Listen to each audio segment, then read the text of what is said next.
So, hey, everybody. Welcome to our first Zoom event of 2023. It's amazing. It's May, almost June, and this is the first Zoom event we're doing. So hopefully we're on the other side of pandemic.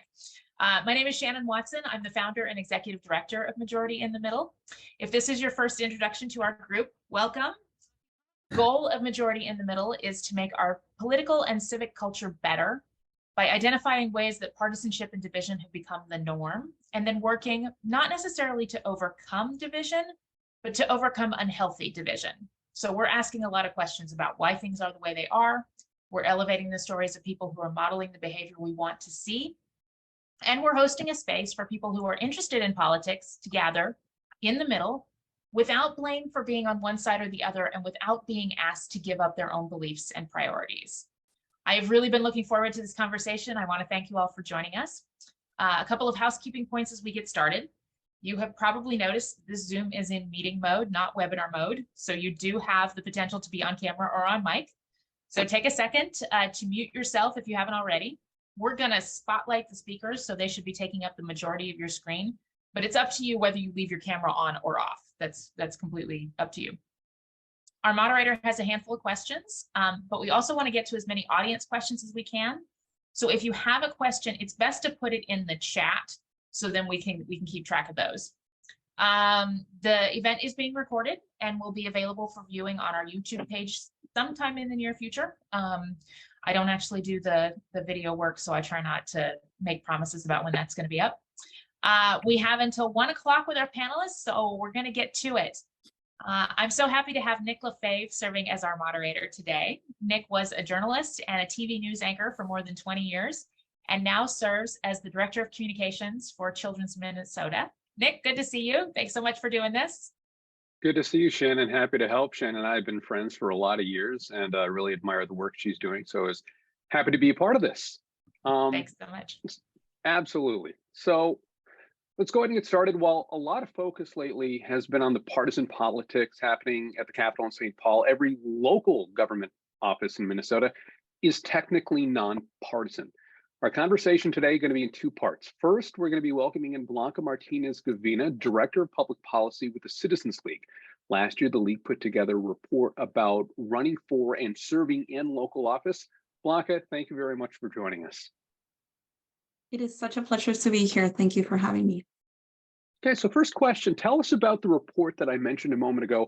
How did it come into being, and what was the scope of the project?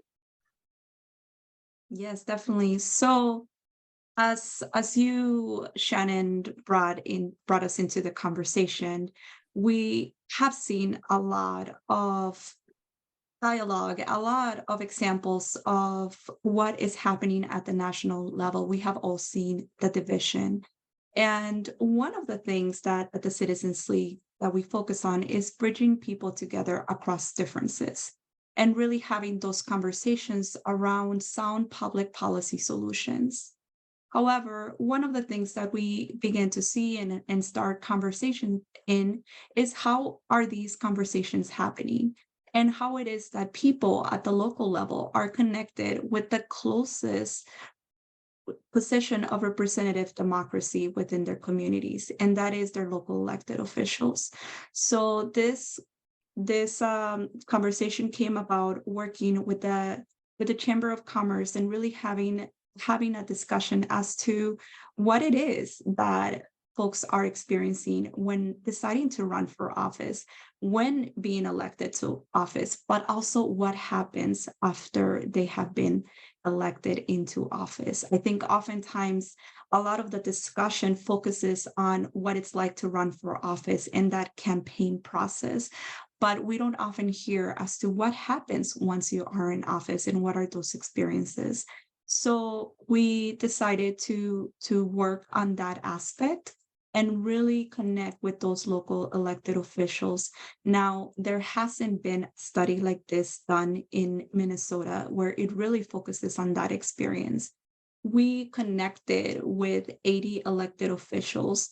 That is a total of 20% of the approximate 360 total city council mayors and city council members. So when we went on to do this study, we really wanted to dive deep into that discussion as to what has been their experience. And we wanted to connect with people that were currently in office or have been in office in the last 5 years to really capture this very specific historical context that we have gone through in terms of COVID and also the social reckoning that we are undergoing right now. I'm glad you mentioned that 20% threshold. That's a good representative sample. What were some of the findings you had from this? Well, there were a lot of things that affirmed our suspicion. We confirmed that a lot of this toxicity that is happening at the national level is sipping into this local elected positions. Again, a big reminder that these are nonpartisan positions. They are positions that need to continue to be nonpartisan. I'm sorry, if you currently have your microphone on, just a quick reminder to mute it. Thank you so much. So there were a couple of those confirmations of what we all thought, that yes, some of that toxicity, it is sipping into the local level. One of the most important findings, I think, is this concept around referral process. And we found a lot of disparities between specifically women and men. We found, for example, that when it comes to people being encouraged to run for office, out of folks that were being asked to run for office, men were more likely, twice than likely to be asked to run for office by a current elected official. Women were not. And that disparity even went deeper when it came to Black, Indigenous people of color. So what we found is that people really do need a social network, and they need specifically that ask. And it often happens that men tend to be asked by current elected officials to run for office. So that brings about so many implications as to what it is that happens in that space when people don't have that referral, when people don't have those social networks that are empowering them or asking them to run for office. So that was a big eye opener. Another one that I think not only confirmed, but gave that human context as to what is happening to folks running for office is this level of feeling threatened. A lot of our respondents, most of them, I believe it was around 80% of them, had felt at some point threatened or had felt threatened in terms of having those threats directed to their families. So that really gave into the context what it is that people are experiencing when being in elected office, which I think it was an important data point to capture. And I think it's unfortunate we had seen local electeds who resigned or chose not to run because of threats like that. You started off that answer by talking about getting confirmation on some of your expected findings. Was there anything in here you did not expect that maybe surprised you with your findings? I think one of the areas that was surprising was the very interesting division as to fundraising and what that means. We expected fundraising to be a bigger barrier, and though it is a big barrier, we saw that 53% answered that yes, it is a barrier to continuing to stay in office or running for office. We expected that percentage to be higher, and we were very surprised to hear as to some of the different tactics, some of the different ways that people got creative around fundraising. We also saw that some folks that have been in office a little bit longer and maybe they were running on their second term, they did speak to how their campaign got more expensive in recent years in terms of having to deal with some outside groups, maybe campaigning against them or having ideological groups. So that created more expenses where they either had to have more literature printed or they had to have more paid volunteers. So it was interesting because we expected that campaigning would be a bigger barrier. It is still it is still at 53%, but we expected it to be higher than that. All right, we do have limited time, so we're going to need to leave it there. But we have our first. Actually, I wanted to ask. In a few minutes, we're going to be bringing on our panel of local elected officials. Is there anything you have learned from your report that you really want them to know about? Definitely, I think one of the areas was how much that I thought was such an important point, and I love this quote by one of our respondents that there's no Republican or Democrat way to fill a pothole. So bringing that into perspective, having that understanding that their communities are looking for solutions, and I think that there is such a commitment from these local elected officials that I found that is inspiring. And I think just continue to do that work, continue to inspire and bring people, and definitely ask others to run for office that are needed in these spaces. Absolutely. And Shannon shared a link to the report with all the attendees who signed for this program ahead of time. I'm also seeing it in the chat right now. If somebody did not get the report from us, however, where's the best place to find it? Yes, so if you go to our website, citizensleague.org, under what we do, you will find a link to that report right there, amongst many other reports of work that we have done in the last few years. All right, I'm going to ask our audience to help me thank Blanca Martinez Gaviña from the Citizens League for joining us today. A lot of questions, and you don't get the answers unless you ask, and I appreciate that you have set out to ask them. Okay, part two of our program now. Today we have with us 4 people currently serving in local office as mayor or city council member. Instead of me reading a bunch of bios here, I'm just going to have the 4 of you introduce yourselves. We'd like your name, city, your current office, and how long you've been in local government. And we're just going to go right in alphabetical order. So Wendy, you're up first. Yeah, sure. Thanks so much for having me. I'm Wendy Berry, and I use she, they pronouns. I'm on the city council in West St. Paul, which is, at least in my opinion, the best St. Paul. I was elected in 2018 for the first time and then re-elected last fall for a second term. Again, thanks for having me. Absolutely. Thank you for being here. Latham, you're next. Absolutely. My name's Latham Hetland. I'm on the City Council of New York Mills. I got elected first in 2016. So this is my second term now, and I think that would be up next year then. So. Okay, Lisa, please say hi to everyone. Hey everyone, Lisa Norton. I represent Eagle Lake, Minnesota, right next to Mankato. I'm the newly elected mayor as of January this year. So this will be my first term as mayor. Historically, I had served on the Lent Township Board for 2 years prior. All right, and finally, Jake, please. Jake Spano, I'm the mayor of St. Louis Park, Minnesota. Winding up my 8 years as mayor this year. I was on the council for 4 years before that. And I don't know if it counts, but I worked in Mayor Chris Coleman's office in St. Paul for about 4 or 5 years. So I have a resume that includes a couple of locations. All right, thank you all again for being here. And let's get on to the questions. Mentioned at the top of the program, I have a few questions here to get us started. Also want to make sure we have an opportunity for questions from the audience because I'm already seeing one that someone put in the chat. First question. One of the ways that partisanship affects local office is when gridlock at the state or federal level happens. So activists and constituents look to local government to take up those issues. Has this happened in your communities? And Latham, let's please start with you. Yeah, absolutely. So, you know, I'm representing pretty rural Minnesota. We haven't had a whole lot of experience with that. I guess the one thing I would say is that since I started in 2016 to now, the level of interest in our local government, the level of people who are wanting to know more about what exactly we're doing has increased a lot. So I guess I'd say that's a good thing. And I think that's part of the conversation on a national political stage.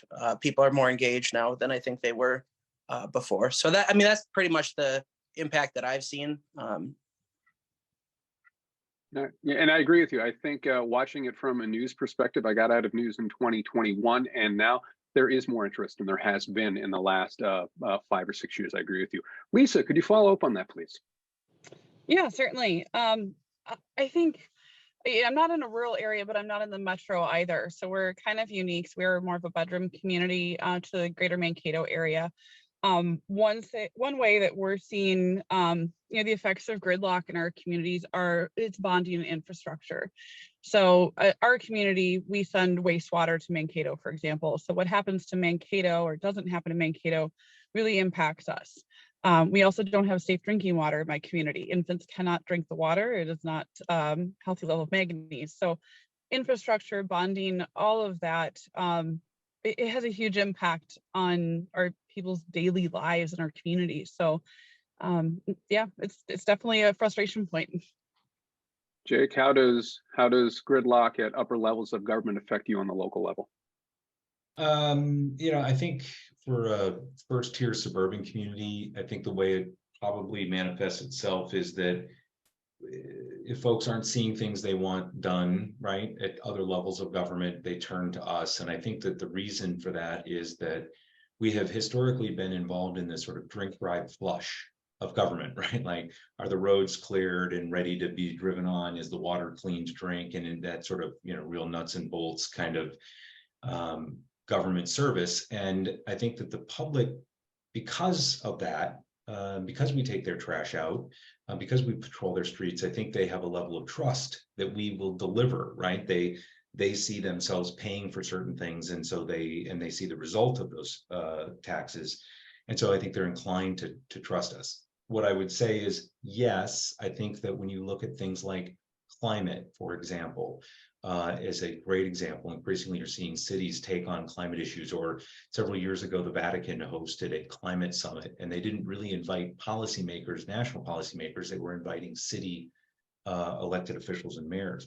And the other area that I think it has changed is we've always been involved in zoning and planning and transportation and housing decisions.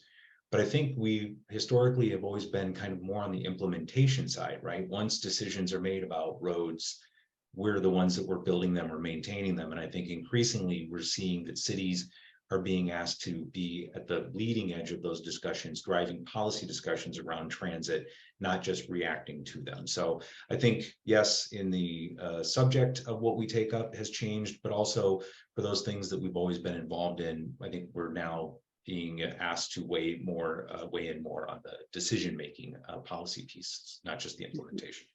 Yeah, the cliche, all politics are local, I think is more true now than it has been in quite a while. Thank you, Jake. Wendy, could you please take this one as well?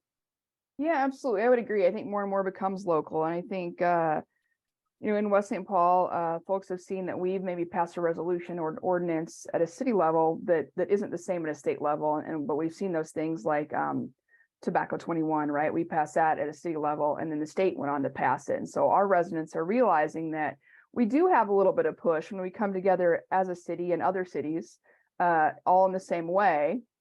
Tobacco, I'm sure it's partisan to some folks, but it's not. We have that power and that push to guide the state officials in making those decisions. And so I think they rely on us sometimes for that, to get that going. And I think that's something that we're happy to do, because it really feels like the folks that live here that voted for us can see their work and their efforts slowly shifting all the way up to the state level.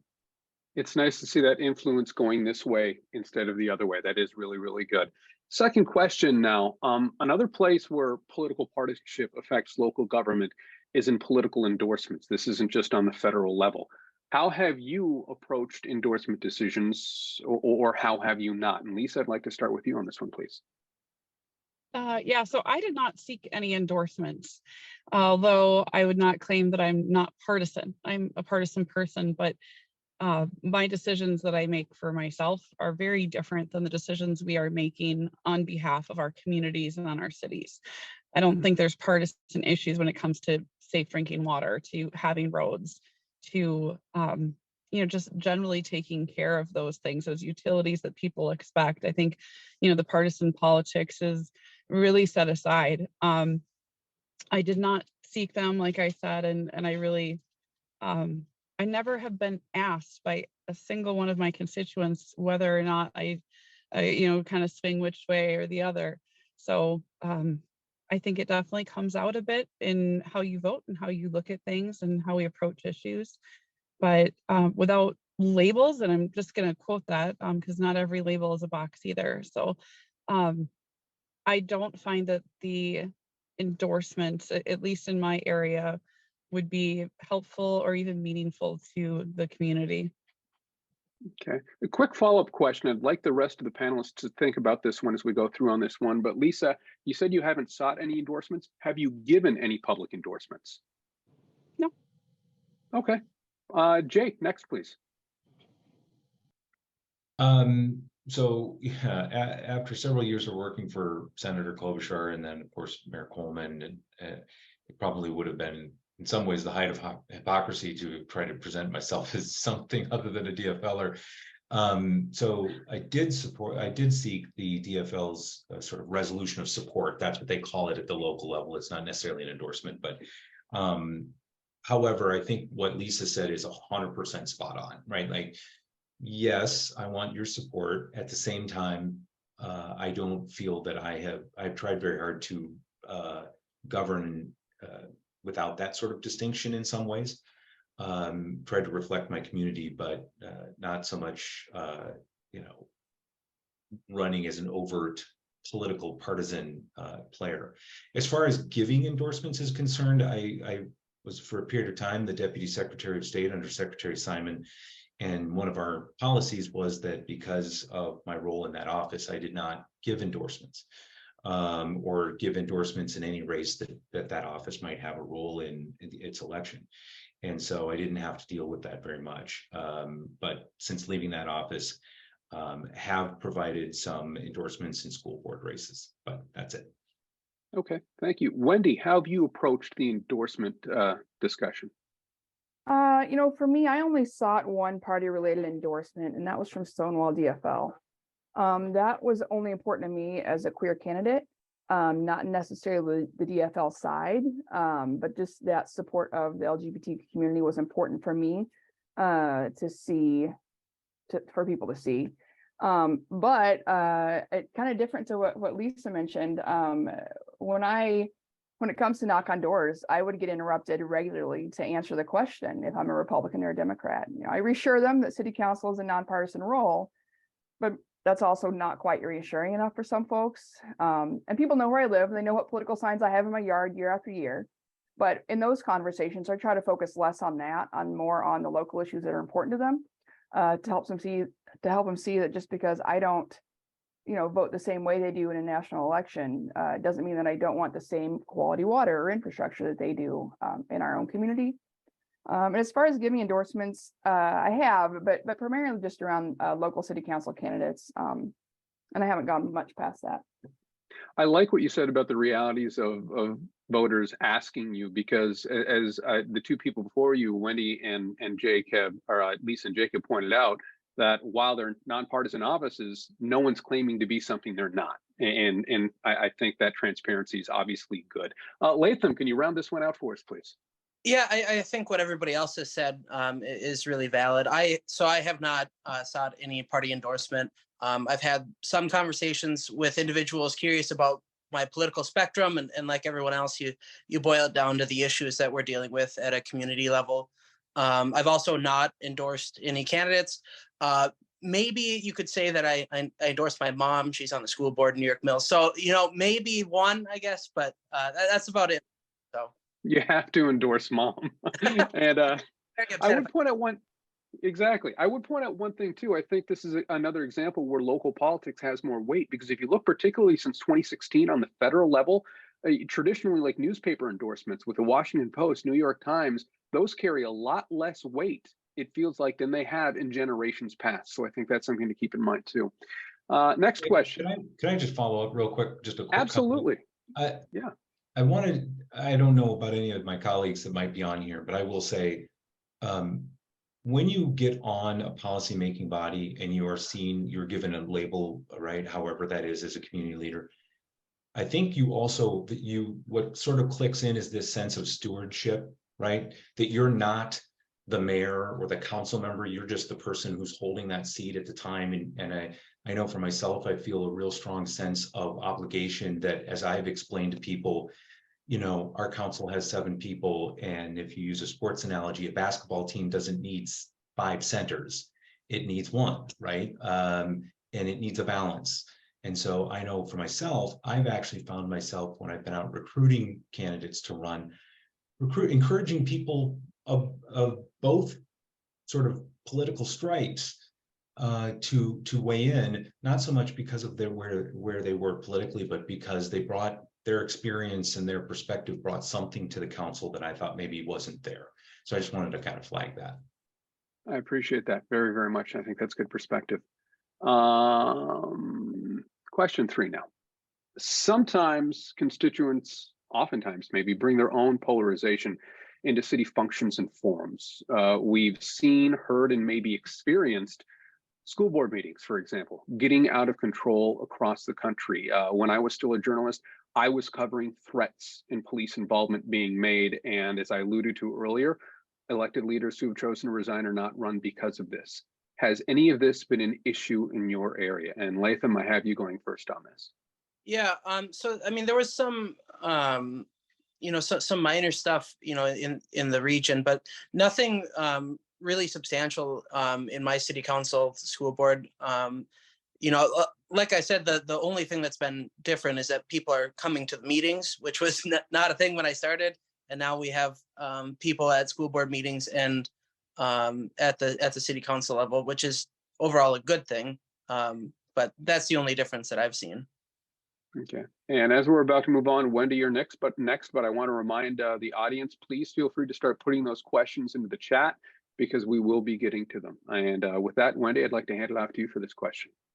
Sure, thanks. Yeah, I mean, we have seen it a few times. You know, we've had the room packed, probably close to fire, code hazard a few times, and they've been really intense topics that have been really personal about people. And they result in a lot of interrupting folks when they're providing their testimony or yelling, threats in the parking lot, that sort of thing. And it's gross to think about that. You know, people just want to come and be respectful and make sure that the city council as a body hears their concerns. And so it gets pretty bad. And I think a lot of times it scares people from coming back. You know, we've had folks that have come in, you know, wearing just a gun on their hip, which is not something that a lot of the community loves because it's very intimidating. And I think that has caused folks to not want to come back to meetings and that sort of thing. You know, we try to reassure folks outside of meetings that it is their city hall. They have every right to be there as the next person and try to encourage them to, you know, to keep participating in their local government. But we have had some pretty intense things that have been a little bit scary for sure. Lisa, what's your experience been like with this? Yeah, and I want to understand. So the question was really about bringing polarization, or was it more about dealing with polarization that's already there? Well, the question is, has this been an issue for you? And the issue being people bring their own polarization to city functions. And the example is school board meetings that have gotten out of control around the country. Yeah, we have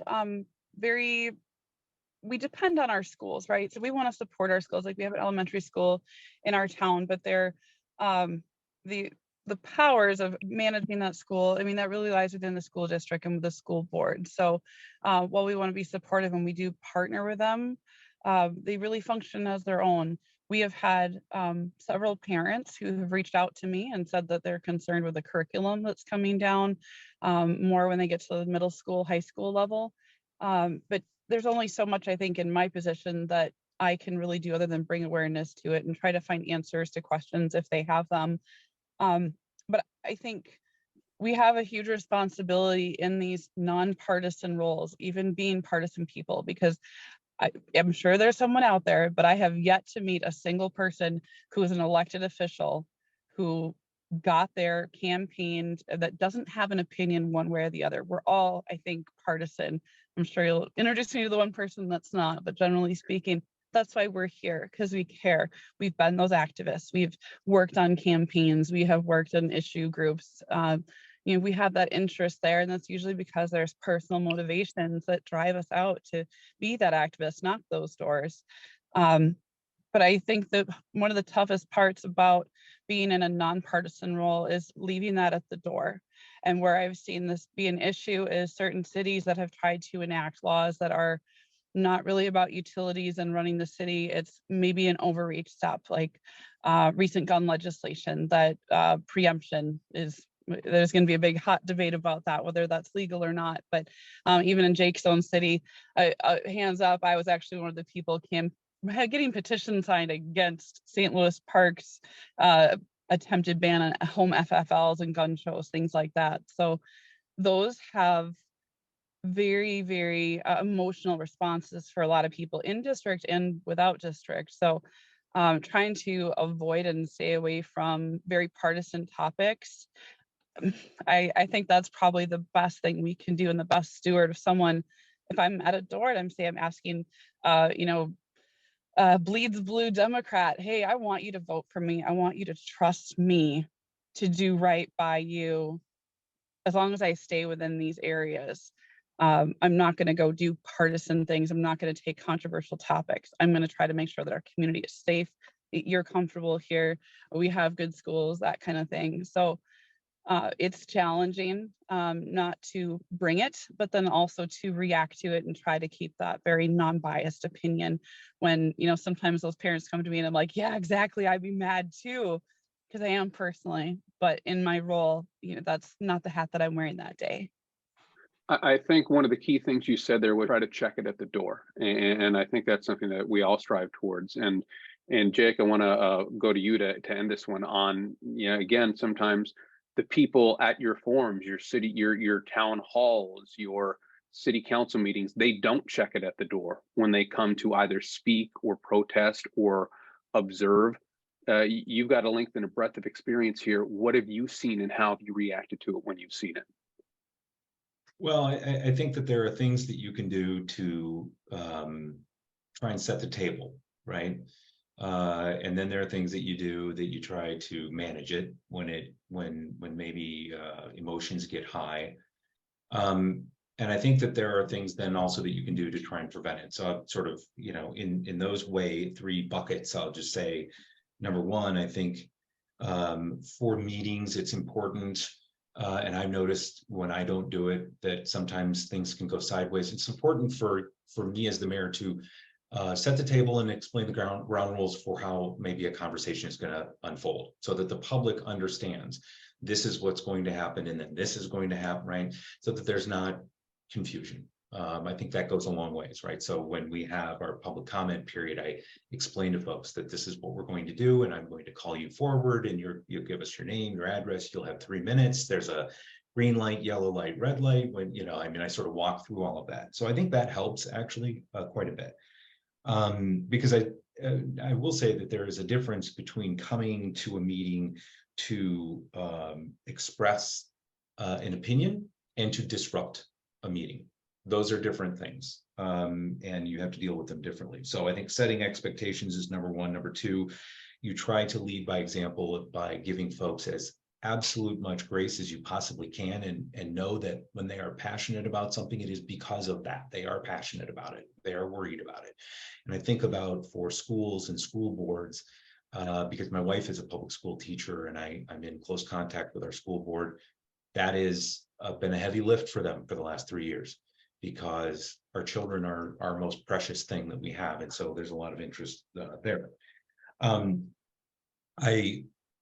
then there's the part that I think is really important, which is the systemic work that organizations need to do to create spaces where folks can have good civil dialogue.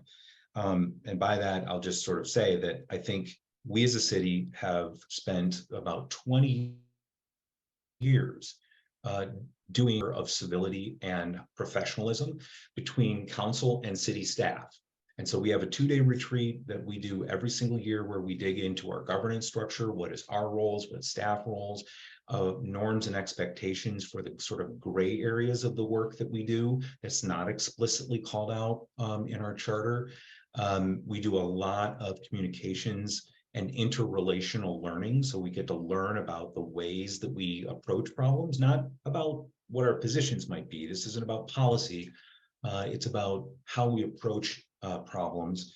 And that work has been absolutely invaluable to my community, I believe, because our residents turn on the TV and they may watch our meetings and they see us trying to have a very healthy dialogue, not in spite of the fact that we disagree, but because we disagree, right? I mean, I always tell people that it's especially important when you disagree, that you're able to disagree in a way that maintains the relationship, that keeps it focused on your residents. That's what it's about. It's not about me, it's not about you, it's about our residents and doing what's best for them. And I do think that that has really gone a long ways to creating a culture in our community of what folks expect around civility and decency.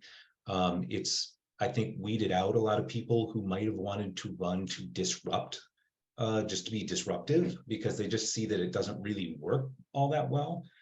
And the byproduct of that is that in my time on the council, certainly as mayor, I have never, and I'm knock on wood right now because I probably will have jinxed it when I say this, but I've never used the gavel. I've never gavelled a meeting open. I've never gavelled one closed, and I certainly never have used it to get someone to stop talking. I feel that if I do that, I probably haven't done my job as mayor, is to really focus and create in that space. And by the way, I would say that is including nights when maybe it would have been an easy thing to do, and there probably are folks that wish I had. But I just feel that it's really important that we create a space where folks can come and they can share express their opinions without being hostile. And so, yeah, I think the prevention piece is the important part. Doing that work, intentional work as an organization to set that expectation for your community is really, really key. And I want to underline one thing I think you were getting at, which was modeling good behavior. And we have seen, especially in the recent decade, that elected officials, their constituents and their followers model the behavior that they put on display. Yeah. And so I think that's important even at the local, especially at the local level. So thank you. We actually had a brief example a few months ago. One of my council member colleagues and I got into a disagreement with him publicly, and I violated one of our agreed to norms, right? I made it personal, and I shouldn't have done that. And I came up to him after the meeting and apologized. And then before the next meeting, told him that I was going to bring it up.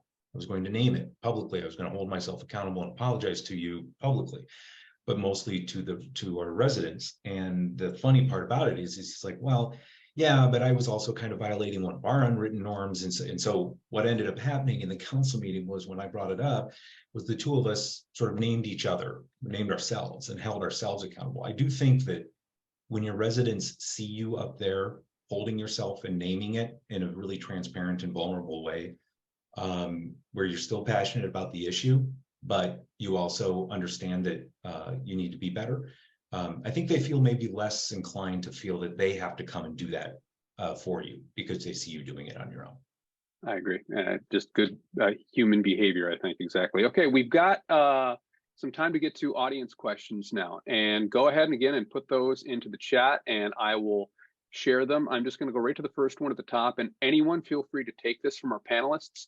Question comes from Carl. What do local elected officials think is helpful if they are opposed by a statewide or national group? Do constituents understand your position better if you point out that some of the campaigning against you comes from outside of your district? That gets a little in the weeds, I think, when you're talking to a constituent, maybe, but I wanted to forward the question anyway. Is that something that comes up? You're talking to constituents, hey, these people attacking me are from out of district or out of my state. I could take a stab at that if no one else wants to jump on it. I have not experienced this, but I feel like I probably will at some point or another, just because of me personally and my work on campaigns and being very partisan activist. I just think you have to keep reminding people right back to, what are we really here for, and what is the role of a city? You know, we are facilitators more than anything else. We create a space, we moderate it, we, you know, to Jake's point, We make sure that people are safe and comfortable there, and we have order and decorum.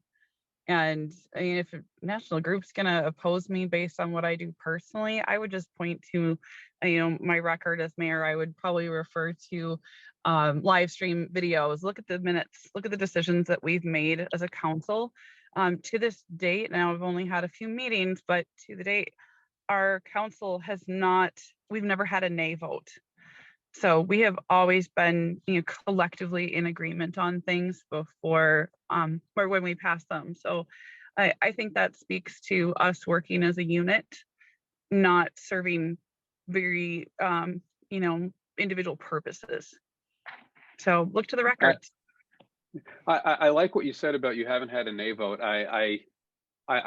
I'm trying to remember which Supreme Court justice said it, and I think it's a late justice, but they said, we agree unanimously 90% of the time in the Supreme Court, but people only pay attention to when we disagree. So I'm glad you brought up that bit about your council. You haven't had a nay vote yet. Next question here that I want to jump into, and I think this one I'm going to go to the end. This is Robert's question. I think everyone may have something to say on this. Do you think social media has exacerbated partisanship, and how do you deal with that? Who would like to tackle this one first? I'll start. I think social media exacerbates or can magnify all sorts of things. I also, for myself, I try to treat it as a space where I think the public just needs to say things sometimes. I think one of the things that I've learned in my role is that sometimes folks just need to tell someone. It isn't always even that they want you to fix it. They just need you to know that this is the way they feel. And I frequently, especially when it comes to, I think maybe at the heart of this question is this issue of like attacking us or attacking decisions that we make. And I understand that some people may have a preferred method of communicating through social media. However, I tend to let that simmer and not engage. I may reach out to someone and say, Wendy Berry, I saw that you made this comment. It sounds like you've got some things you'd like to talk about. I'm happy to talk with you if you'd like to set up some time. But I would not do that publicly, right? I would DM somebody or what have you, because that's not a space that you can have a constructive dialogue. And I think that's what our public is wanting from us, is constructive dialogue. So I tend to take a let it simmer view, because the other thing is, once you start engaging in social media, you can't stop. You will never be able to stop answering questions. It is Michael Corleone in Godfather 3. It keeps pulling you back in. People of a certain age will get that. Does anyone else want to take the social media question at all about how it has increased partisanship and maybe how you deal with it? I mean, I definitely can. I'm a huge social media user, and I always have been, but I don't read the comments anymore, right? Because there's no good going to come of it. It's where people feel safe. They feel safe behind their keyboard. They don't have to look someone in the eye and have the conversation. For me, I just ignore it, because I don't know, good or bad, but I think Jake has a point to where people just want someone to validate their opinion. And it doesn't necessarily have to be me doing the validation. Sometimes they just need someone else to do it. And I think that, for me, learning to ignore a lot of what's on social media has been healthier for me in maintaining my own mental health. And I would encourage people to do that whenever they do get worked up about what they see that's said about them or their decisions or that sort of thing. Okay. Another question that we have: how do you address constituents who think you are being partisan, or I'll add on to this, too partisan? In the example, by voting on an issue that you maybe don't think is partisan. But the heart of the question is, how do you deal with a constituent who thinks that you are being partisan? I guess I think what I would do in a situation, or what I have done typically in a situation like that, is, we can get real weedy and walk through the issue and explain, the outcomes and the options and the alternatives. And then, at the end of it, especially if it's a unanimous council vote, you look and you say, what else could we have done in this situation? And like there's no politics in this. This is a decision that we had to make for the greater good of the community. So. I completely agree with you. I know that there's going to be a time, probably in the near future, unfortunately, where we're raising taxes. And, you know, with me labeled Team Red, that's a horrible thing, right? But I think anytime you are questioned, and not just with politics or decisions that we make, but just anything, if you can explain the basis for your reasoning, the why, and be transparent and be honest about it. It's like, well, yeah, taxes might go up because we all like to have safe water. I mean, that's a very, that's not partisan. And, you know, sometimes the results aren't what we want, and you won't please everybody. You know, I think we all know that there are just going to be some that just need that place to vent. And maybe you're that person. That's part of the job too. Getting those funky emails or those calls, or just listening. But I think what most people really want is to be heard. They don't necessarily even need you to agree. They just want to know that they're heard and that we care. So that's where I'd go with it. Got one more audience question I'd like to ask you. This is from Joshua. Asks, what is one initiative, or I'll expand this out, just one thing, one initiative or thing that you have implemented or done that has helped restore or improve your community's political culture?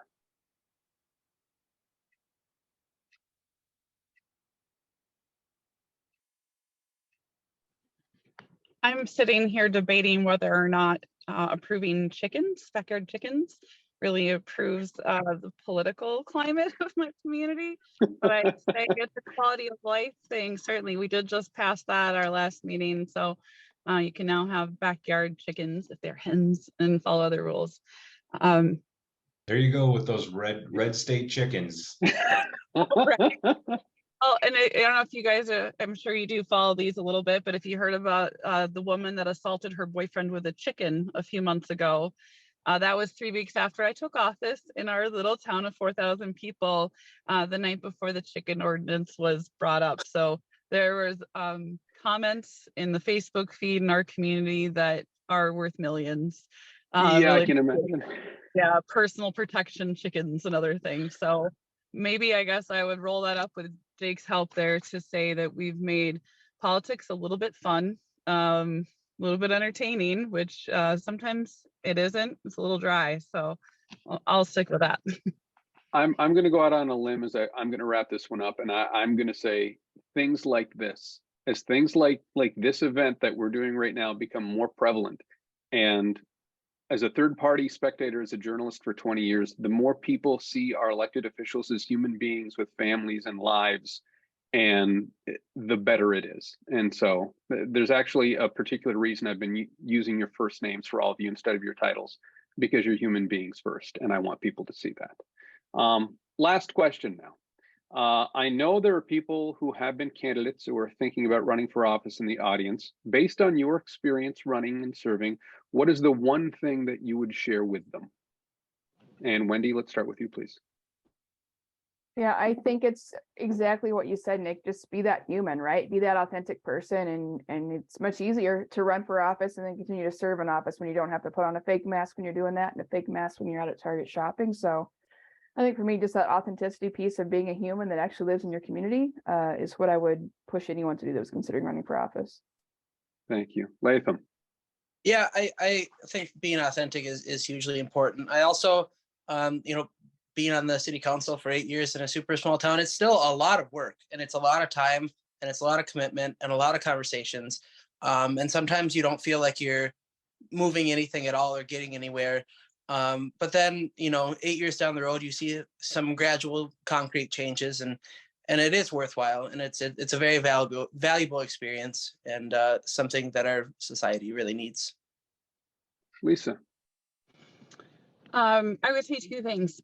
Never be afraid. You know, don't think that you weren't qualified, because I'm not qualified. I'm sure none of us are qualified, because it's a really hard thing to quantify what qualified is when it comes to being an elected. But a rule I live by is, if you are thinking of running for any sort of office and the motivation behind that is something that you want, like I want this, or I want to see a community center, I want to see chickens running the town, or I want to make that change, you are not the right person to be in that role.